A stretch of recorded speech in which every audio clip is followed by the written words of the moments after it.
नहमदुहु व नस्तईनुहु व नस्तगफिरुह व नऊज़ु बिल्लाहि मिन शुरूरि अनफुसिना व मिन सय्यिआति अमालिना मन यहदिहिल्लाहु फला मुदिल्ल लहु व मन युद्लिल फला हादिय लहु व अशहदु अन ला इलाहा इल्लल्लाह वहदहु ला शरीका लहु व अशहदु अन्न मुहम्मदन अब्दुहु व रसूलुहु अम्मा बाद फ़इन्न खैरल हदीस किताबुल्लाह व खैरल हदी हदी मुहम्मदिन सल्लल्लाहु अलैहि वसल्लम व शर्रल उमूरि मुहदसातुहा व कुल्लु मुहदसतिन बिदअह व कुल्लु बिदअतिन ज़लालह व कुल्लु ज़लालतिन फिन्नार।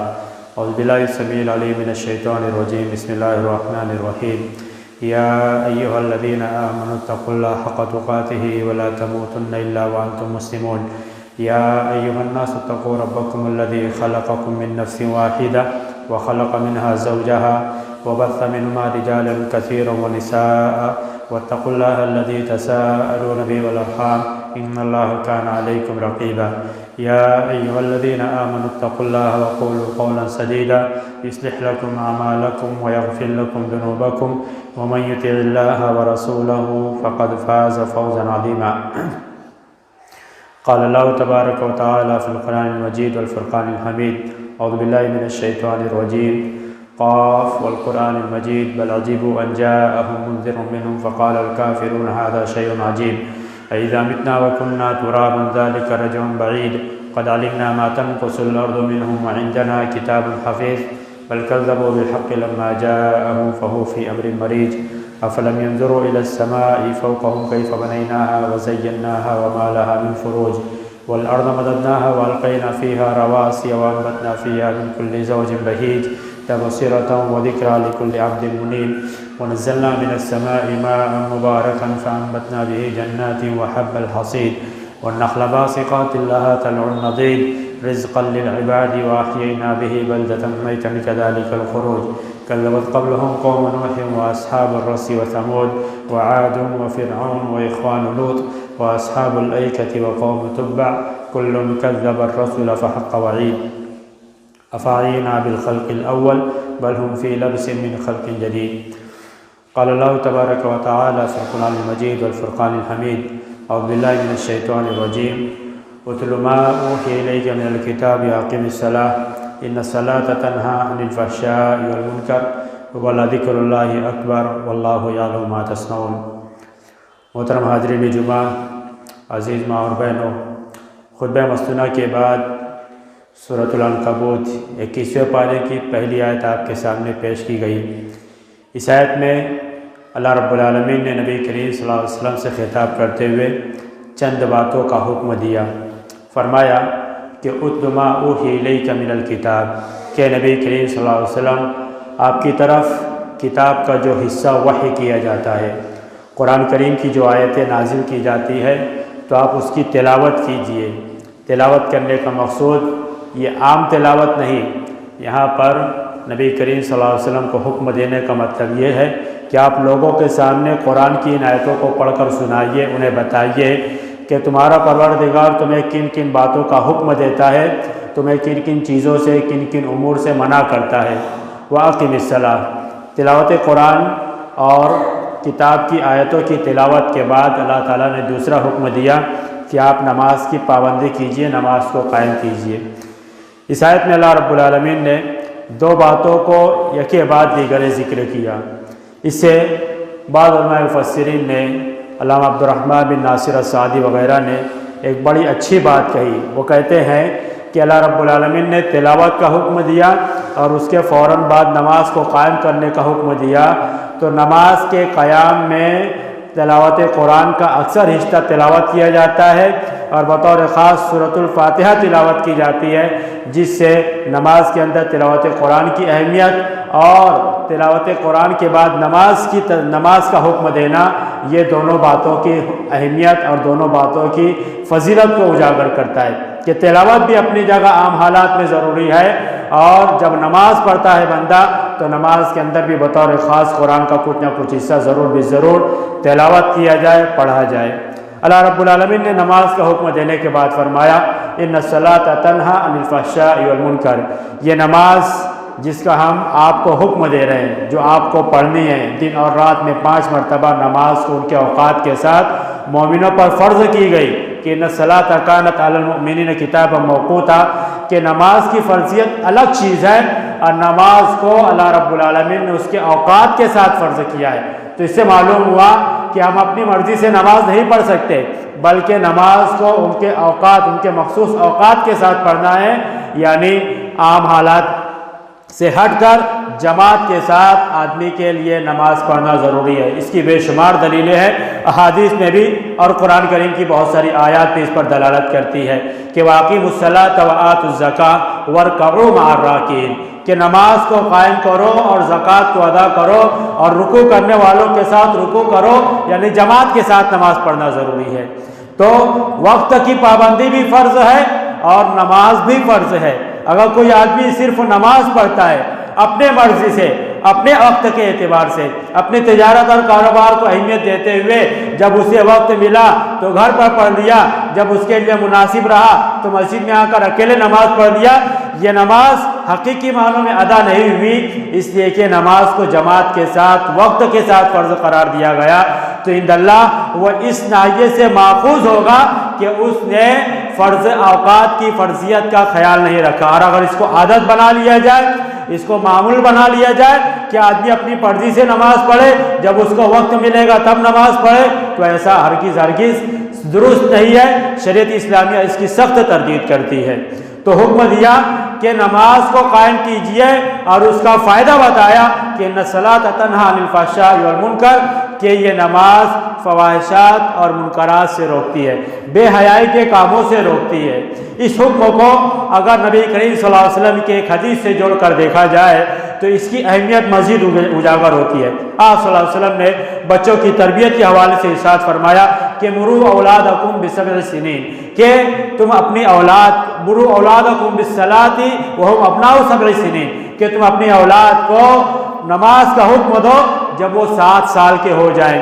7 साल के हैं लेकिन अभी उसके ऊपर शरई एतबार से शरई अहकामात लागू नहीं हुए, उसके ऊपर नमाज अभी फ़र्ज नहीं हुई है, लेकिन नमाज की आदत डालने के लिए, नमाज को सिखाने के लिए, नमाज की बारीकियां बताने के लिए, नमाज के आदाब और शुरूत बताने के लिए ज़रूरी है कि वक्त से पहले उसको आदमी, बच्चे के अंदर यह आदत पड़ जाए, बच्चा नमाज का पाबंद बन जाए। बच्चा 7 साल की उम्र से लेकर जब बालिग होगा, 13-14 साल की उम्र में बालिग होगा, 12-13 साल की उम्र में बालिग होगा, तो उस मरहले तक पहुँचने तक जब उसके ऊपर नमाज फ़र्ज होगी, तो नमाज फ़र्ज होने से पहले वह नमाज को मुकम्मल तरीके से सीख चुका हो, उसको नमाज की दुआएं याद हो चुकी हो, वो नमाज को उसके अरकान और शुरूत के साथ अदा करने के लायक बन गया हो, वो नमाज के साथ साथ मस्जिद के आदाब और एहतराम को भी सीख चुका हो, वो नमाज से साथ साथ वुज़ू के फ़राइज़ और वाजिबात को भी सीख चुका हो, वो तहारत के साथ रहने का आदी बन चुका हो, हत्ता कि जिस दिन उसके ऊपर नमाज फ़र्ज हो, जिस दिन वो बालिग हो, तो आधा दिन वो मुकम्मल तरीके से सीख चुका हो। नमाज की मबादियात, तहारत के मसाइल, नमाज की दुआएं, नमाज के बाद की दुआएं, ये तमाम चीज़ें आपस में जुड़ी हुई है। अजान की क्या फजीलत है, अजान के बाद की क्या दुआएं हैं, नमाज से पहले आने की क्या फजीलत है, नमाज के बाद दुआएं पढ़ने की क्या फजीलत है, नमाज के अंदर पढ़ी जाने वाली दुआओं कितनी अहमियत की हामिल है, हर चीज़ इस मरहले में या 5-6 साल के अरसे में बच्चा पूरी तरह से सीख चुका हो। और जब उसके ऊपर नमाज फ़र्ज हो तो ना सिर्फ ये कि वो नमाज पाबंदी के साथ पढ़ने लगे, बल्कि नमाज को उस अंदाज में, उस तरीके पर पढ़ने लगे जो तरीका अल्लाह रब्बुल आलमीन को अपने बंदों से मकसूद है। और जब उम्र के इस मरहले में वो नमाज का पाबंद हो जाएगा तो यहाँ पर हुक्म दिया कि नमाज फ़वाहिशात और मुनकरात से रोकती है। तो उम्र के इस मरहले में, जवानी की इब्तिदा में, नौखेज़ी में, बच्चे के अंदर जवानी की उम्र में सबसे ज़्यादा जिस गुनाह में पड़ने का अंदेशा होता है, सबसे ज़्यादा जिस गुनाह में मुब्तला होने का खदशा होता है, वो यही फ़वाहिशात और मुनकरात होते हैं। आदमी बेहयाई के कामों में जल्द गिरफ्तार हो सकता है, तो नमाज की पाबंदी रहेगी तो उम्र की इस मरहले में वो फ़वाहिशात और बेहयाई के कामों से महफूज रहेगा, उसको नमाज का यह फ़ायदा हासिल होगा।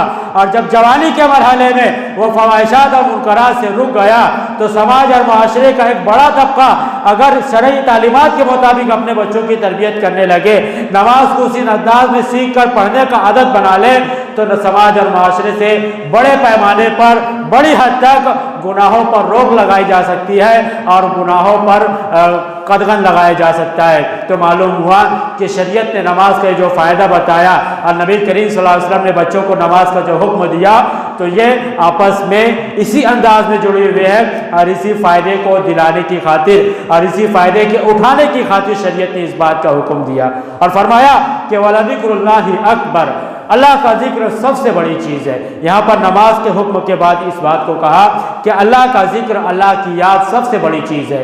सबसे बड़ी चीज़ यही है कि बंदा हमेशा अल्लाह को याद करने वाला बने।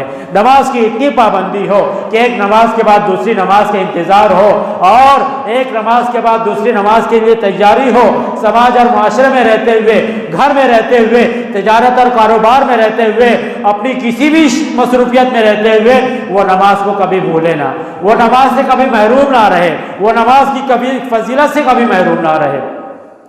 तो अल्लाह का जिक्र सबसे बड़ी चीज़ है, यानी नमाज की पाबंदी, नमाज का क़याम सबसे बड़ी इबादत है।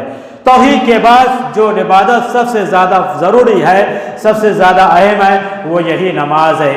तौहीद के बाद इस्लाम का कलमा तय्यबा के बाद इस्लाम का दूसरा रुकन नमाज है। इसी तरीके से आप देखेंगे कि अल्लाह रब्बुल आलमीन ने मूसा अलैहिस्सलाम को भी नमाज जिस तरीके से अल्लाह रब्बुल आलमीन ने साबका तमाम अंबिया किराम को अपने इस पैगाम के पास उनकी उम्मतों की तरफ भेजा कि अन अब्दुल्लाह वज्तनिबुत तागूत, जितने भी रसूल आए और जितने भी नबी आए तो वो यही पैगाम लेकर आए। सबसे पहला पैगाम यही था कि वो और अपनी कौम को ये बताए, समझाए कि तुम सिर्फ और सिर्फ अल्लाह की इबादत करो और तागूत से इज्तिनाब करो। अल्लाह की इबादत का सबसे बड़ा मजहर, अल्लाह की बंदगी का सबसे बड़ा मजहर यही नमाज की पाबंदी है। यही वजह है कि जहाँ तौहीद के बारे में हम ये जानते हैं कि हर नबी ने हर उम्मत को, अपनी कौम को सबसे पहला सबक तौहीद का पढ़ाया, तो हर नबी ने नमाज की पाबंदी भी की। मूसा अलैहिस्सलाम के बारे में अल्लाह ताला ने सूरह ताहा में हुक्म दिया कि वअक़िमिस्सलात लिज़िक्री, मेरी याद के लिए नमाज को कायम कीजिए, मेरी याद की खातिर, मेरे तज़किरे की खातिर आप नमाज को पढ़िए, नमाज को याद कीजिए। सूरह बकरा में हुक्म दिया कि फ़ज़्कुरूनी अज़्कुरुकुम वश्कुरूनी वला तकफुरून, कि तुम मुझे याद करो, मैं तुम्हें याद करूंगा, मेरा शुक्र अदा करो और नाशुक्री ना करो, कुफ्रिया रास्ता इख्तियार ना करो, कुफरान नेमत का रास्ता इख्तियार ना करो। और मुझको याद करने के सबसे बड़ा मज़हर, सबसे बड़ा रास्ता, सबसे बेहतरीन तरीका ये है कि उसके बाद हुक्म दिया कि या अय्युहल्लज़ीना आमनू इस्तईनू बिस्सब्रि वस्सलाह, क्या ईमान वालों तुम सब्र के साथ और नमाज के साथ अल्लाह ताला से मदद मांगो। अल्लाह की मदद चाहिए तो नमाज की पाबंदी करना होगा। अल्लाह की मदद ज़रूरी है तो सख्त हालात में, मुसीबतों परेशानियों में सब्र करना होगा, तो अल्लाह ताला की मय्यत नसीब होगी, अल्लाह ताला की मदद आएगी, अल्लाह ताला की रहमत आएगी। और जब अल्लाह ताला की रहमत आएगी तो परेशानी परेशानी नहीं लगती, मुसीबत मुसीबत मालूम नहीं होती। हर हाल में बंदा अल्लाह ताला शुक्र अदा करने वाला होता है, हर हाल में अल्लाह ताला को याद करने वाला होता है। हज़रत ईसा अलैहिस्सलाम के बारे में सूरह मरियम में हुक्म दिया कि वह औसानी बिस्सलाति व ज़काति मा दुम्तु हय्या, मेरे परवरदिगार ने मुझे रसूल बनाया है, मुझे बाबरकत बनाया है, मैं अल्लाह का बंदा हूँ, इन्नी अब्दुल्लाह, मैं अल्लाह का बंदा हूँ। और उसके बाद की आयत में हुक्म दिया कि मेरे परवरदिगार ने मुझे रसूल बनाने के साथ साथ इस बात का खास हुक्म दिया है, इस बात की ताकीद की है, इस बात की वसीयत की है कि मैं जब तक जिंदा रहूँगा नमाज पढ़ूँ और ज़कात अदा करूँ। ईसा अलैहिस्सलाम की ज़बानी अल्लाह ताला ने कुरान में नकल किया कि ईसा अलैहिस्सलाम को अल्लाह ताला ने इस बात की वसीयत की थी कि बिस्सलाति व ज़काति मा दुम्तु हय्या, जब तक जिंदा रहूं तो नमाज पढ़ता रहूं और ज़कात की अदायगी करता रहूं। इसी तरीके से हज़रत शुएब अलैहिस्सलाम के बारे में देखिए, सूरह हूद में अल्लाह रब्बुल आलमीन ने शुएब अलैहिस्सलाम, कौम शुएब अलैहिस्सलाम की कौम का कलाम नकल किया। फरमाया क़ालू या शुएब अस्सलातुका तअमुरुका अन नत्रुका मा यअबुदु आबाउना, के ऐ शुएब अलैहिस्सलाम, क्या तुम्हारी नमाज तुम्हें इसी बात का हुक्म देती है कि अन नत्रुका मा यअबुदु आबाउना औ अन नफ़अल फ़ी अमवालिना मा नशा, कि हम अपने उन माबूदों की इबादत छोड़ दें जिनकी इबादत हमारे बाप दादा किया करते थे।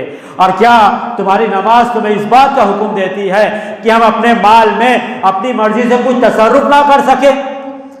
तो मालूम हुआ कि शुएब अलैहिस्सलाम की कौम के लोगों को इस बात का एहसास था कि शुएब अलैहिस्सलाम नमाज की पाबंदी की वजह से हमें इन बातों का हुक्म देते हैं। यानी आगे अगर नमाज का पाबंद हो जाए तो उसकी तौहीद मुकम्मल हो जाए, तौहीद पुख्ता हो जाए। और अगर नमाज की पाबंदी आ जाए तो आदमी माल के सिलसिले में उन तमाम शरई मुखालफतों से महफूज हो जाएगा जिसका अल्लाह रब्बुल आलमीन ने सख्ती से कुरान में तज़किरा किया और उससे मना किया है।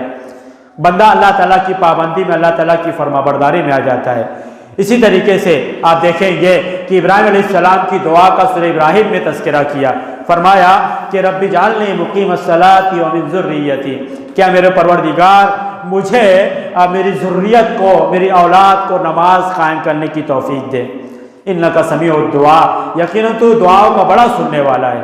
दुआ मांग रहे इब्राहीम अलैहिस्सलाम अल्लाह ताला से कि मुझे और मेरी औलाद को नमाज का पाबंद बना। इब्राहीम अलैहिस्सलाम बेनमाजी थे? हरगिज़ नहीं। इब्राहीम अलैहिस्सलाम के दोनों बेटे हज़रत इसहाक़ अलैहिस्सलाम, हज़रत इस्माईल अलैहिस्सलाम नमाज के पाबंद नहीं थे? हरगिज़ नहीं। नमाज की पाबंदी के साथ नमाज की पाबंदी की दुआ मांगना भी ज़रूरी है।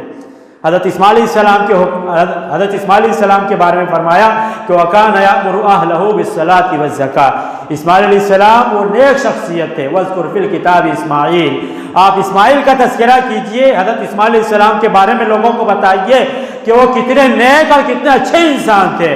और उनकी बहुत सारी अच्छी खूबियों में से एक खूबी ये थी कि यअमुरु अहलहु बिस्सलाति वज़्ज़कात, वो अपने घर वालों को नमाज का हुक्म देते थे और अपने घर वालों को ज़कात की अदायगी पर उभारा करते थे।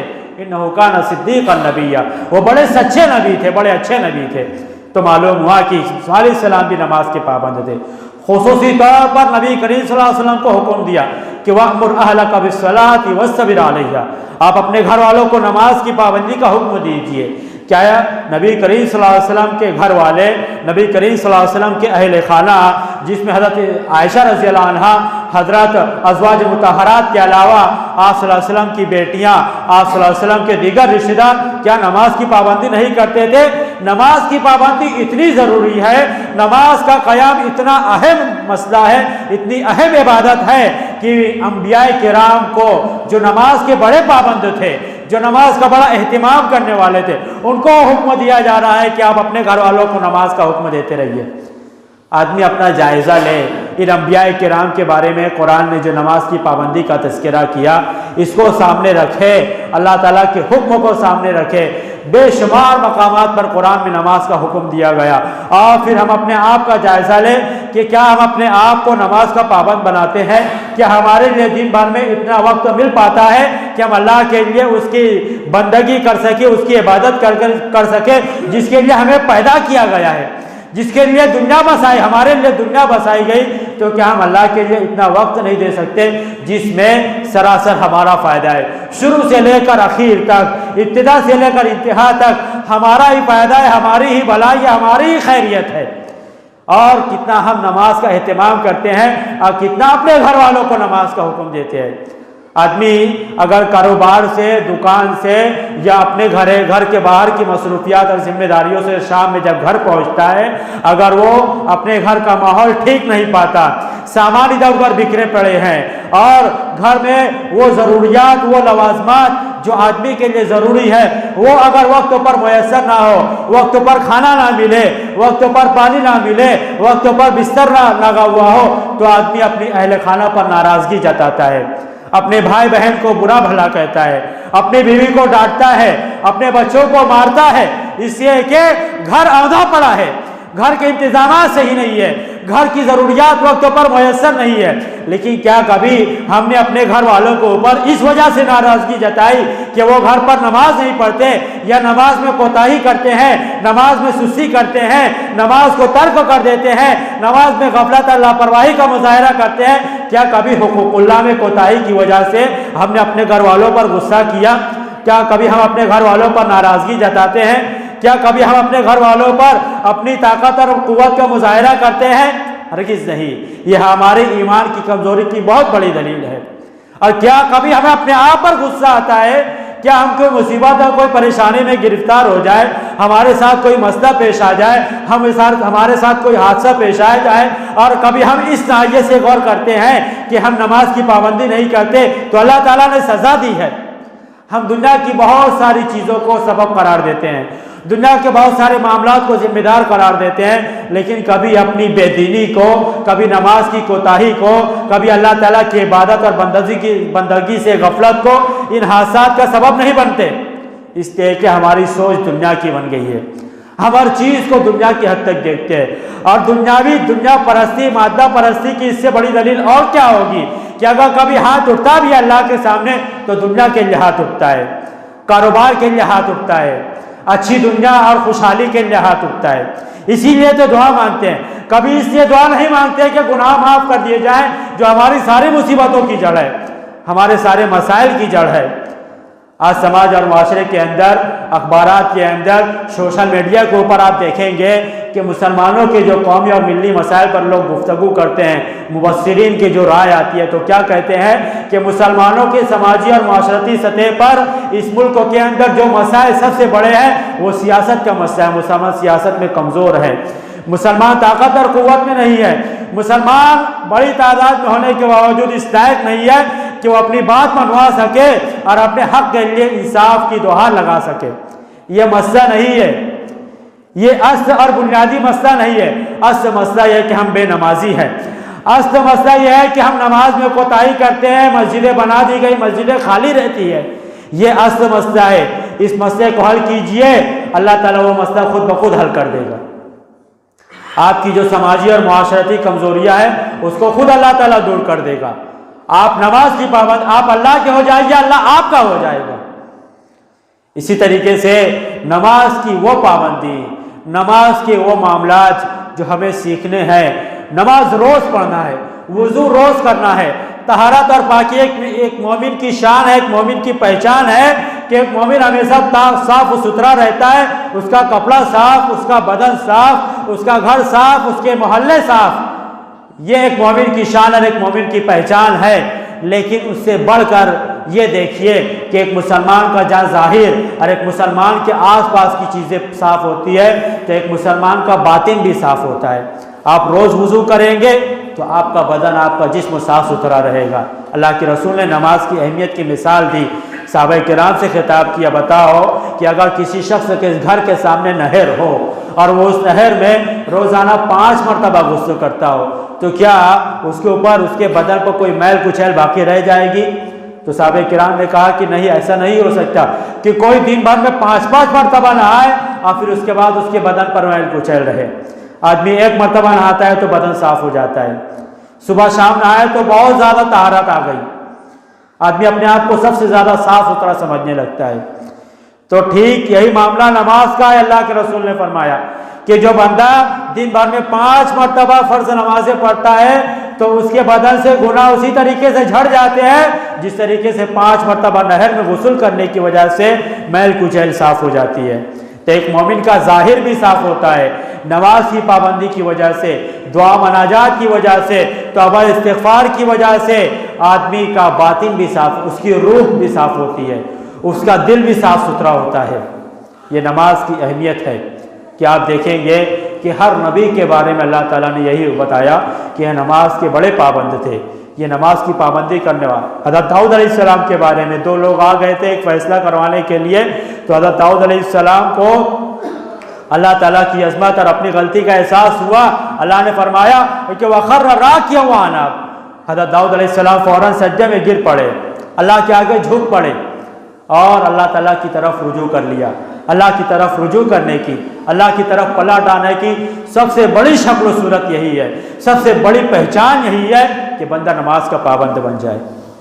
जब तक किसी मोहल्ले में मस्जिद नहीं होती, समाज और माशरे की एक अफसोसनाक हकीकत यह है कि जब तक किसी इलाके में मस्जिद नहीं होती तो चंदे के लिए, मस्जिद के ताउन के लिए, मस्जिद की तामीर के लिए समाज और माशरे का हर फर्द दौड़ धूप करता है, भाग दौड़ करता है, इधर से पैसा लाता है, उधर से चंदा करता है कि किसी तरीके से मस्जिद बन जाए, और मस्जिद बनाकर फिर इस तरह से गायब हो जाते हैं कि मस्जिद खुद अपने लिए नहीं, ये फरिश्तों के लिए बनाई गई थी। फरिश्ते तो वैसे भी आते ही हैं। अपने मोहल्ले की मस्जिद को हम नहीं आबाद करेंगे तो कौन आबाद करेगा? इस मस्जिद में नमाज पढ़ना किसकी जिम्मेदारी है? कोई गैर आकर नमाज पढ़ेगा? जिस तरीके से हमारे नबी की सुन्नत पर अमल करना, हमारे नबी की ताज़ीम करना, हमारे नबी से मोहब्बत करना हम नहीं करेंगे तो कौन करेगा? कोई गैर मुस्लिम से उम्मीद लगाएंगे कि वो हमारे नबी की ताज़ीम करेगा, हमारे नबी की सुन्नतों पर अमल करेगा। ठीक यही मामला हर जगह आप फिट कीजिए कि हमारे दीन की बातों पर हम नहीं तो कौन अमल करेगा, किसी दूसरी कौम के पैदा होने का इंतज़ार है।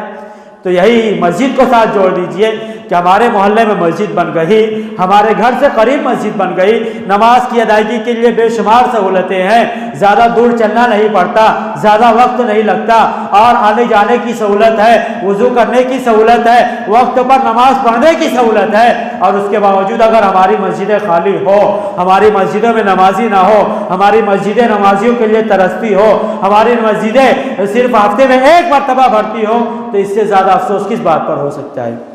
तो क्या ऐसी सूरत में मसाइल नहीं रहेंगे? ऐसी सूरत में अल्लाह ताला दुश्मन को गलबा नहीं देगा।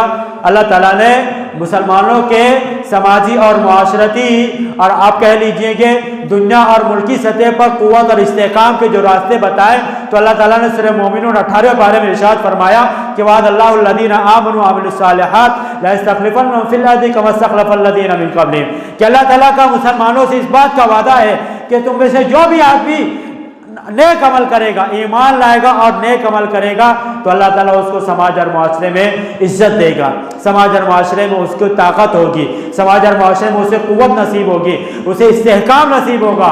और फिर उसके बाद जिन बातों का हुक्म दिया, तो पहले नंबर पर तौहीद, याबुदूननी ला युश्रिकून बी शैय्या, मेरी इबादत करो, मेरे साथ किसी को शरीक ना करो। और फिर दूसरी आयत में हुक्म दिया कि वाक़िमुस्सलात व आतुज़्ज़कात, और नमाज की पाबंदी करो और ज़कात की अदायगी करो। ये समाजी और माशरती तौर पर ताकत और क़ुव्वत हासिल करने का सबसे बड़ा रास्ता है कि अल्लाह की इबादत और बंदगी, तौहीद में पुख्तगी, तौहीद में दुरुस्तगी के बाद नमाज की पाबंदी ज़रूर। ये नहीं है तो आपकी तौहीद भी सही नहीं है, आपका ईमान भी सही नहीं है। अल्लाह रब्बुल आलमीन ने नबी करीम सल्लल्लाहु अलैहि वसल्लम की बारहा चाहत के बाद जब तहवील क़िबला का हुक्म दिया कि आप सल्लल्लाहु अलैहि वसल्लम मक्का से मदीना हिजरत करने के 16-17 महीनों के बाद तहवील क़िबला का हुक्म नाजिल हुआ, यानी अब मुसलमानों का क़िबला बैतुल मक़दिस से मस्जिदुल हराम की तरफ, काबतुल्लाह की तरफ कर दिया गया। आप सल्लल्लाहु अलैहि वसल्लम उम्मीद भरी नज़रों से आसमान की तरफ देखा करते थे। आप सल्लल्लाहु अलैहि वसल्लम की इस ख्वाहिश को पूरा कर दिया गया। और कुरान करीम के सूरह बकरा के दूसरे पारे की इब्तिदा में यके बाद दिगर 3 मरतबा इसका तज़किरा किया कि वमिन हैसु फ़वल्लि वजहक शत्रल मस्जिदिल हराम, कि आप अपने चेहरे को मस्जिद हराम की तरफ फेर लीजिए। बाद उलमा ने इसकी तौजीह ये बयान की कि इसका 3 मरतबा तज़किरा इसलिए आया है कि आप सल्लल्लाहु अलैहि वसल्लम की शदीद ख्वाहिश की वजह से पहले मरतबा हुक्म नाजिल हुआ, और फिर उसके बाद जब यहूदियों ने और अहले किताब ने शदीद एतराज़ किया, तो उनके एतराज़ का जवाब देने के लिए फिर दूसरी मरतबा हुक्म नाजिल हुआ कि फ़वल्लि वजहक शत्रल मस्जिदिल हराम, और तीसरी मरतबा यानी नमाज में क़िबला सिम तो क़िबला रुख होना कितना ज़रूरी है उसकी अहमियत को बताने के लिए तीसरी मरतबा हुक्म नाजिल हुआ कि फ़वल्लि वजहक शत्रल मस्जिदिल हराम। तो सहाबा किराम को अपने उन सहाबा किराम के बारे में, उन मुसलमानों के बारे में एक तशवीश लाहक हुई। क्या तशवीश थी, क्या मसला था कि सहाबा किराम ये सोचने लगे कि हमारे वो मुसलमान भाई जो बैतुल मक़दिस की तरफ रुक करके नमाज पढ़ा करते थे और ये तहवील क़िबला का हुक्म नाजिल होने से पहले फौत हो गए, वफ़ात हो गई, तो उनकी नमाज़ों का क्या, उनकी नमाज़ें कबूल हुई कि नहीं हुई, उनकी नमाज़ें सही रही कि नहीं रही, उनको उनकी नमाज़ों का अज्र मिलेगा या ना मिलेगा। तो अल्लाह ताला ने जवाब दिया कि वमा कान अल्लाहु लियुज़िअ ईमानकुम, मसला नमाज का था, बात ईमान की कहा कि अल्लाह ताला तुम्हारे ईमान को ज़ाय नहीं, ये नहीं कहा कि अल्लाह ताला तुम्हारी नमाज़ों को ज़ाय नहीं करेगा। वमा कान अल्लाहु लियुज़िअ सलातकुम नहीं कहा कि वमा कान अल्लाहु लियुज़िअ ईमानकुम, अल्लाह ताला तुम्हारे ईमान को ज़ाय नहीं करेगा। इसकी बुनियाद पर उलमाए मुफस्सिरीन और उलमाए मुहद्दिसीन का कहना है कि नमाज एक मुसलमान के लिए इतनी ज़रूरी है कि अगर ईमान ले आया, मुसलमान है, और उसके बाद अगर नमाज नहीं पढ़ता तो उसकी ईमान की कोई हकीकत नहीं। उसी तरीके से जैसे कोई गैर मुस्लिम नमाज पढ़े तो उसकी नमाज की कोई हकीकत नहीं। तो नमाज को ईमान से ताबीर कर दिया गया। जब तक नमाज पढ़ रहे हैं तो आपका ईमान सही सलामत है, आपका ईमान ठीक ठाक है, और आपने नमाज छोड़ दिया, आपका ईमान ख़राब होने लगा। ईमान को कम करने के जो वजूहात, जो असबाब शरीयत की नज़र में बताए गए कि आदमी जिस कदर कबीरा गुनाह का इर्तिकाब करेगा ईमान में उसी कदर कटौती होगी। और तौहीद जिस तरीके से ईमान की तकमील, ईमान की बुनियाद है, तो तौहीद के खिलाफ शिर्क, यानी शिर्क किया तो तौहीद में खलल आ गया। तो ऐसे ही नमाज पढ़ रहा है तो ईमान ठीक है, नमाज नहीं पढ़ता तो ईमान में खलल आ गया। जैसे तौहीद के बाद नमाज है, वैसे शिर्क के बाद नमाज का छोड़ना है, कुफ्र है। अल्लाह रब्बुल आलमीन ने सूरह रूम में किसी बारे में इरशाद फरमाया कि मुनीबीन इलैहि वत्तक़ू वाक़ीमुस्सलात वला तकूनू मिनल मुशरिकीन, कि अल्लाह की तरफ रुजू, मुनीबीन इलैहि, उसकी तरफ पलट आओ, अल्लाह की तरफ पलट आओ, अल्लाह की तरफ रुजू करो। कैसे रुजू करना है? वत्तक़ू, अल्लाह की तरफ पलटना है तो नेक बुराई का रास्ता छोड़कर नेकी का रास्ता इख्तियार करना है, गुनाह का रास्ता छोड़कर सवाब का रास्ता इख्तियार करना है। वत्तक़ू, तक़वा यही है कि आदमी अल्लाह की मोहब्बत में अल्लाह ताला से जो सवाब की उम्मीद रखते हुए नेक काम करे, अमाल सालिहा करे। और तक़वा में यह भी चीज़ ज़रूरी है कि अगर बंदा गुनाह से बचता है, बुराई से बचता है, तो दुनिया वालों के डर से नहीं, अल्लाह के डर से अगर गुनाह से बचता है तो ये तक़वा है। तो फरमाया कि अल्लाह की तरफ रुजू करो, और अल्लाह की तरफ रुजू करने की दो सूरतें हैं, आप गुनाह का काम छोड़ भी दो, आप नेकी भी इख्तियार करने लगो, दोनों चीज़ें ज़रूरी है, तब तक़वा आएगा। सिर्फ नेक काम करेंगे तक़वा भी मुकम्मल नहीं हुआ, आप सिर्फ गुनाह छोड़ देंगे तक़वा मुकम्मल नहीं हुआ। ऐसे ही जैसे अम्र बिल मारूफ नही अनिल मुनकर समाज और माशरे की इस्लाह के लिए ज़रूरी है। अगर कोई ये कहे कि सिर्फ भलाई का हुक्म देते रहेंगे तो समाज और माशरे में भलाई आम हो जाएगी, मारूफ आम हो जाएगा, लोग नेक बन जाएंगे, लोग नेकी पर अमल करने वाले बन जाएंगे। ये समाज और माशरे की इस्लाह नहीं हुई। सिर्फ भलाई का हुक्म देने से समाज और माशरा नहीं सुधर सकता, वैसे ही जैसे सिर्फ बुराई से मना करने से समाज और माशरा नहीं सुधरेगा। आप बोलेंगे कि सिर्फ बुराई से मना करते रहें तो भी समाज नहीं सुधरेगा। आप लोगों को बताना है कि नेकी की तरफ आइए और बुराई से बचिए भी, तब समाज और माशरा सुधरेगा। दोनों जरूरी है। एक काम करेंगे तो जिम्मेदारी अधूरी रहेगी और मुकम्मल तरीके से जिम्मेदारी पूरी नहीं होगी और फायदा हकीकी मानों में हासिल नहीं होगा। सिर्फ भलाई का हुक्म देते रहेंगे तो लोग भलाई तो करने लगेंगे लेकिन बुराई से बाज नहीं आएंगे, और अगर सिर्फ बुराई से मना करेंगे लोग बुराई से रुकने लगेंगे लेकिन भलाई की तरफ नहीं आएंगे। तो ऐसे ही तक़वा के लिए नेकी इख्तियार करना और गुनाह का छोड़ना दोनों ज़रूरी है। तो मुनीबीन इलैहि वत्तक़ू, अल्लाह की तरफ पलट आओ और उसका तक़वा इख्तियार करो, उसका डर अपने दिल में पैदा करो कि अगर नेकी करते हो तो अल्लाह की मोहब्बत में करते हो, दुनिया वालों की मोहब्बत में नहीं, और अगर गुनाह छोड़ते हो तो दुनिया वालों के खौफ से नहीं, अल्लाह के डर से गुनाह छोड़ते हो तो यह तक़वा है। और नेकी इख्तियार करने और गुनाह छोड़ने का सबसे मजबूत रास्ता यही है कि वाक़ीमुस्सलाह, नमाज कायम करो। आप नमाज के पाबंद हैं तो आप फवाहिशात और मुनकरात से महफूज रहेंगे, आप बुराई से महफूज रहेंगे, आप गुनाह से महफूज रहेंगे। ये नमाज की पाबंदी का फ़ायदा है। इसीलिए दीगर बातों का हुक्म नहीं दिया कि ये करना है फिर ये करना है फिर ये करना है। नमाज की पाबंदी कीजिए, सच्चा मसला इसी में आ जाता है। और फिर उसके बाद हुक्म दिया कि वला तकूनू मिनल मुशरिकीन, मुशरिकों में से मत हो जाइए। नमाज नहीं पढ़ते आप शिर्क में, मुशरिकों के साथ आपका शुमार होगा। नमाज पढ़ते हैं मोमिनों के साथ शुमार होगा। एक मुसलमान में और एक काफिर में फ़र्क करने वाली सबसे बड़ी पहचान यही है कि वो नमाज का पाबंद। नमाज की पाबंदी, नमाज की अहमियत इस कदर सहाबा किराम में ज़्यादा थी कि मुनाफिकीन तक का गिरोह अपने आप को मुसलमान बताने के लिए यही एक काम करता था, नमाज पढ़ता था। सदका व खैरात नहीं करते थे, कोई ना कोई बहाना, जंगों में शिरकत, जिहाद में शिरकत के लिए उनके पास हज़ारों बहाने थे और हज़ारों उज़्र थे। वो कोई आप सूरह तौबा उठाकर पढ़ जाइए, सूरह तौबा का अक्सर और बेशतर हिस्सा मुनाफिकीन की खसलत पर तज़किरा है।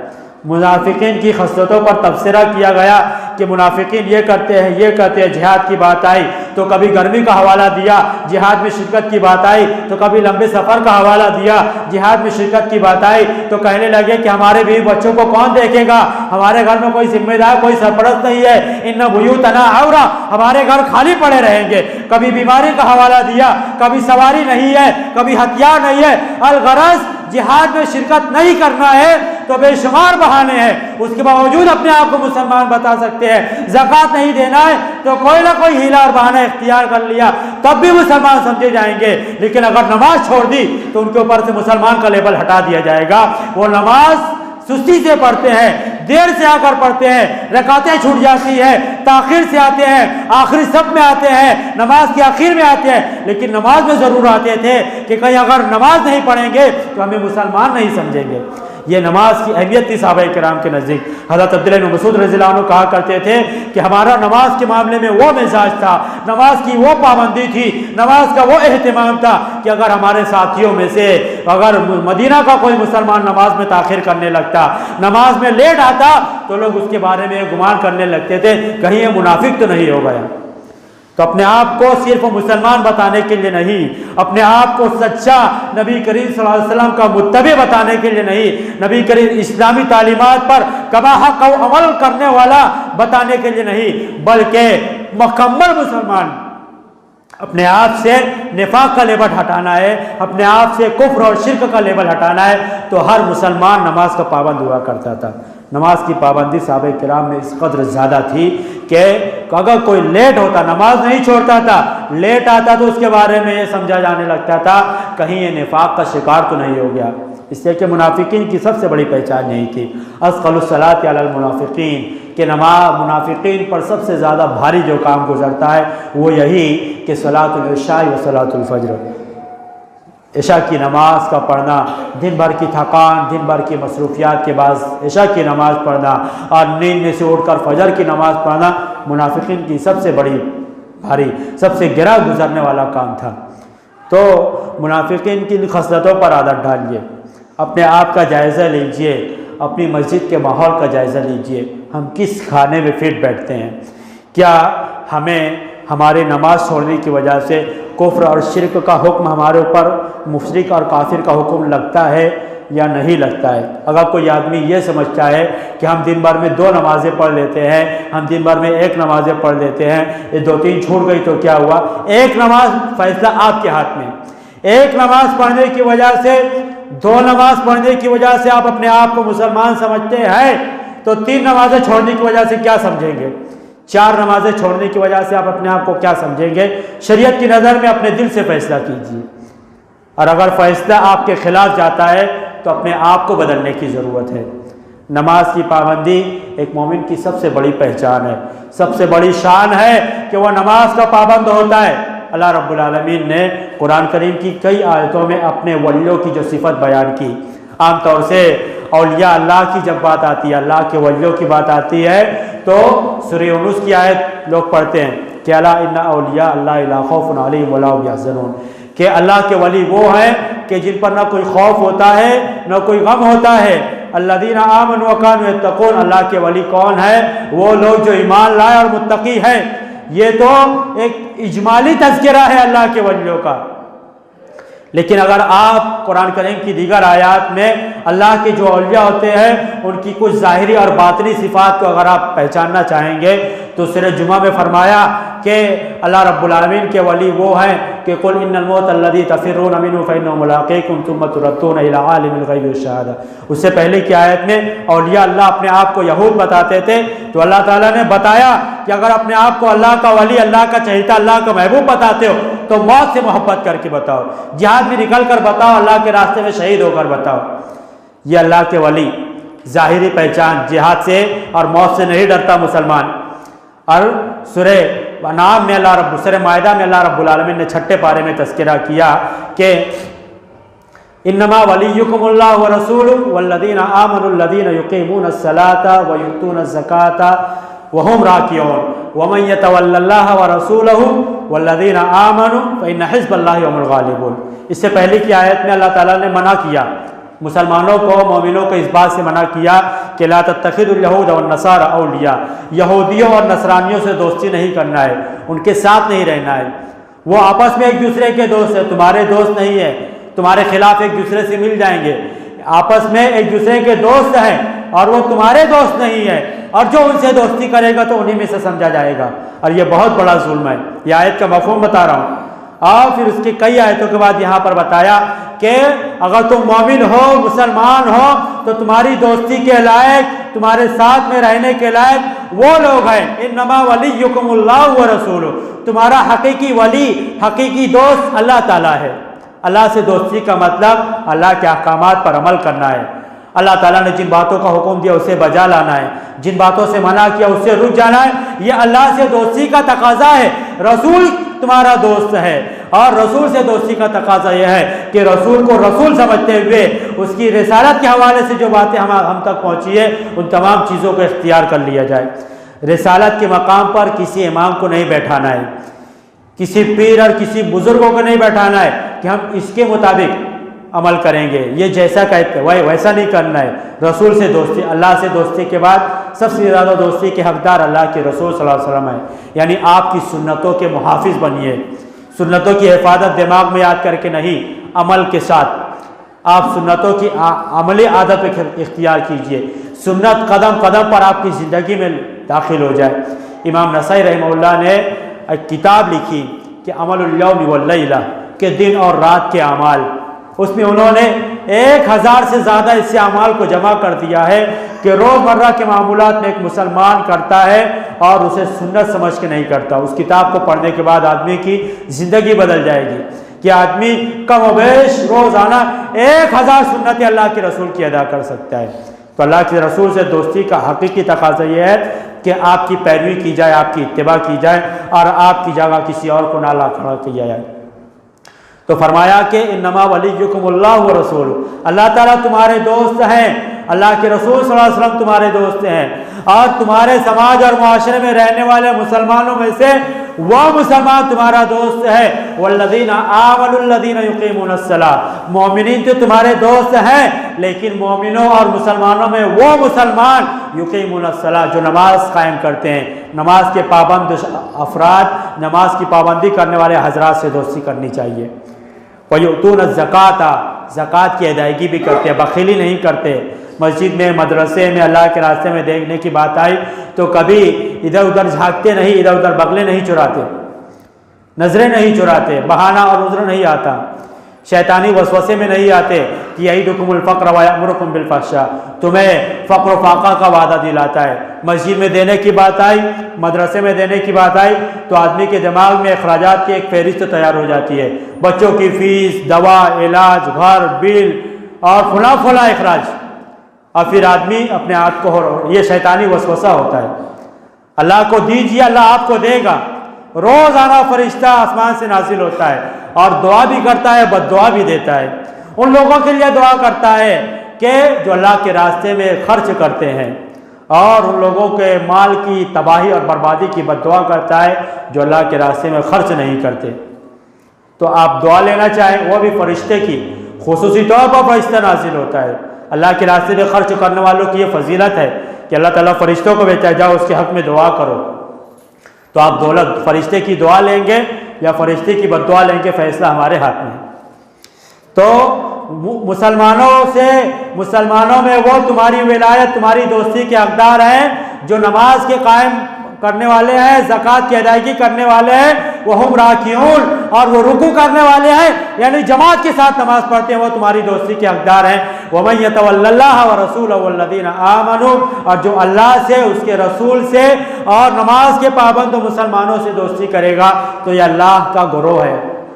फौलाइका हिज़्बुल्लाह, ये अल्लाह का गिरोह है और अल्लाह का गिरोह गालिब आने वाला है। दुनिया में गलबा चाहते हो तो खुद नमाज के पाबंद बनिए और नमाज की पाबंदी करने वालों के साथ रहिए।